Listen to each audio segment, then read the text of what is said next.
A warm welcome to all of you, and thank you for joining me for session 2 of Psychological First Aid, Listen, Protect, Connect, Model, and Teach.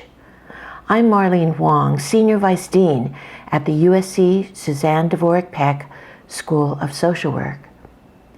Before we talk about the second step of psychological first aid, which I'll often refer to as PFA, I want to provide you with a little more background about this intervention.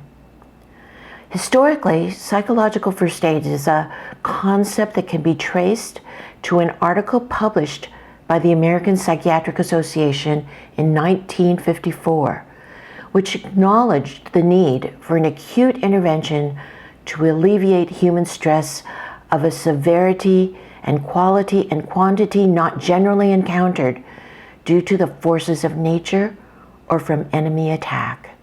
Since that time, many researchers, government organizations, and health organizations, including the National Institutes of Health and Mental Health, the Institute of Medicine, and the U.S. Departments of Education, Health and Human Services, and Justice, have supported the idea that early, brief, and focused interventions can reduce the social and emotional distress of children and families after traumatic events.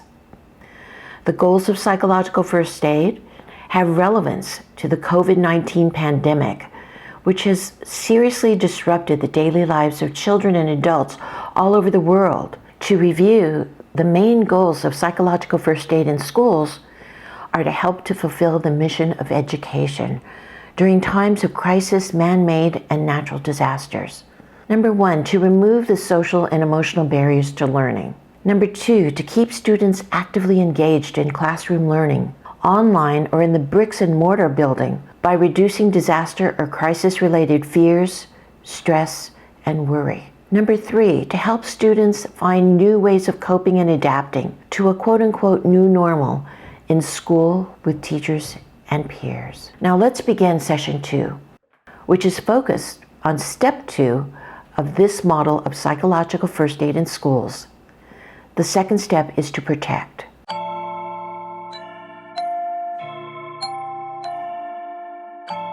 As you'll recall, we ended session 1 with the first step, which was to listen with understanding and empathy. There were also some suggested questions that helped the student to focus on his or her experience. These included, where were you when this crisis happened? What was your first thought? Or what do you remember about that day? Related to these questions, some people may ask how psychological first aid differs from critical incident stress debriefing, or CISD. For those of you who were trained many years ago in CISD, the differences are important ones. In the original format of critical incident stress debriefing, the 7-step process had to take place within the first 72 hours after an incident occurred. It was created to help firefighters to debrief on very distressing critical incidents, especially ones that involved the death of children. It took place in a group with up to 30 responders. CISD could take up to 2 or 3 hours per session because each individual was given the opportunity to respond to the same question for as long as they wanted to before moving on to the next question. Subsequent research prior to 9/11 showed that this approach could cause more trauma to the responders because it required participation and exposed some of them to the traumatic reactions of others that they previously had no knowledge about. As a result, the use of CISD in its original form was strongly discouraged by the Substance Abuse and Mental Health Administration of the U.S. Department of Health and Human Services and New York City. In psychological first aid for schools, listen, protect, connect, model, and teach, caring adults in schools use their judgment to speak with students individually or in small groups of 2 or 3. They ask if the student is comfortable speaking in the presence of other students, or if the student would prefer talking on a one-to-one basis. The process can be of short duration, no longer than 20 or 30 minutes, and there is no required time frame, such as 72 hours after the event. Nor is it recommended that large groups be convened. It is voluntary and can take place with an individual several days, weeks, or months after the specific crisis. It's not a one-and-done intervention. It's an organic process that can be repeated at various points in time after the crisis event has occurred. Because we know there are secondary adversities, cumulative stresses, and/or traumatic reminders that can continue after the initial crisis. One example is the earthquake in Los Angeles. After the Northridge earthquake, people lost homes. They had difficulty finding new places to live. They had to move several times within a few months. Children had to change schools, leave friends. Pets died. Parents lost their jobs and struggled with finances. Psychological first aid in schools can be restarted using the 5 steps. For example, a teacher or education aide could say, "I'm checking back in with you since I heard that you had to move again. How are you doing with this move?"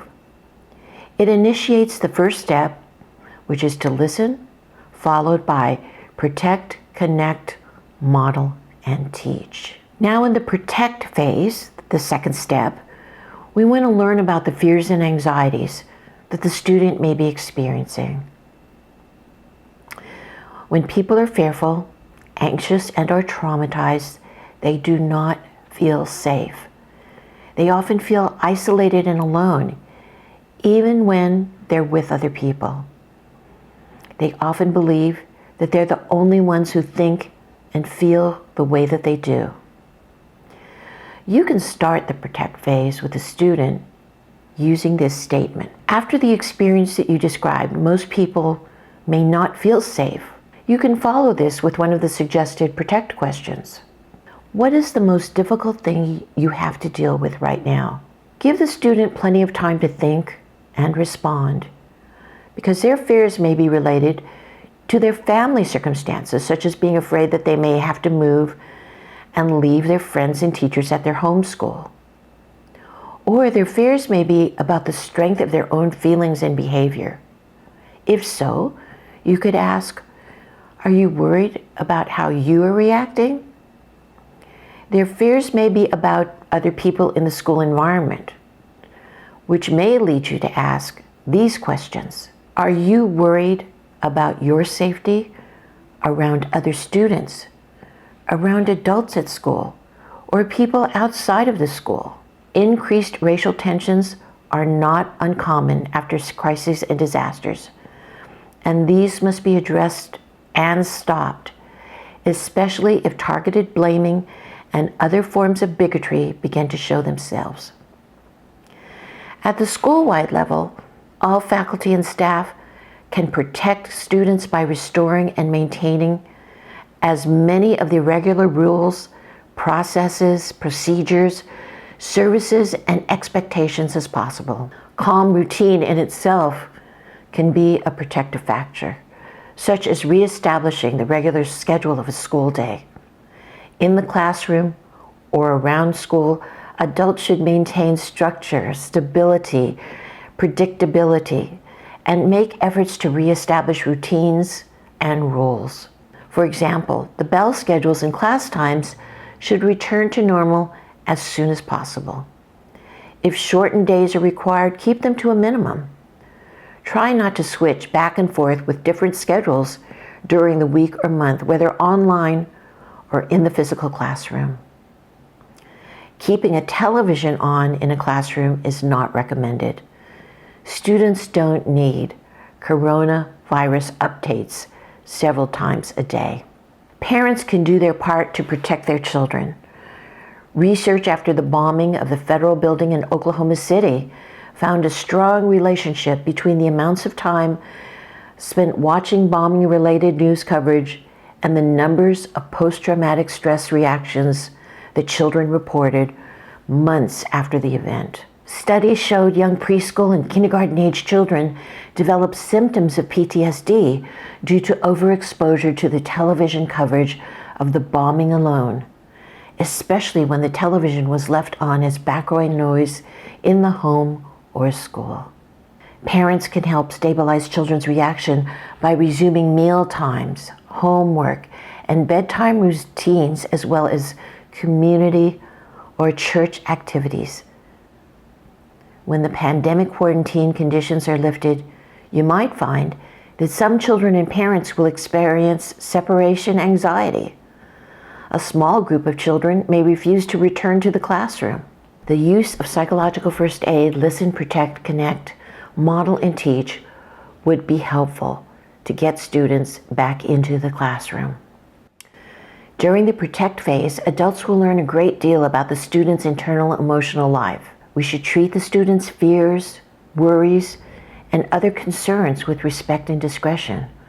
For example, it would be inappropriate to announce to the students in the class, "Your friend Jimmy is having a hard time paying attention or getting his work done. He needs to see a therapist because he can't stop thinking about the crisis." Or, "Jimmy's having a hard time sleeping because he's afraid he will get the coronavirus from his grandmother. You all don't need to worry about that." In PFA, we find ways to help in a manner that preserves the individual's dignity, confidentiality, and privacy. Research has also shown us that after a crisis, children and adults can be re-traumatized by subsequent events. Other school-wide policies and procedures that help protect students are those that continue to create a safe school climate. If bullying and other hostile and aggressive behaviors occurred before the crisis, they will occur after a crisis. Faculty and staff must be alert to negative behaviors that can cause re-traumatization. While some students may become the target of bullying, be aware that other students may become the bullies. Despite the adults' assumption that students in distress will come together, seek and receive support from peers, there will be some students who use the tragedy as fodder for bullying. Students do need extra care, patience, and attention after a crisis. However, schools can increase students' sense of personal security when the rules, safe school policies, procedures, and programs are consistently enforced. You can end the protect phase with a statement such as, "Thank you for helping me understand more about what you've been going through. Here are some of the ways that the school is making sure that you feel safe to return. If you become afraid for any reason, here's my business card. You can contact me, and I'll make sure that we have a chance to think about what we can do together to protect and keep you safe."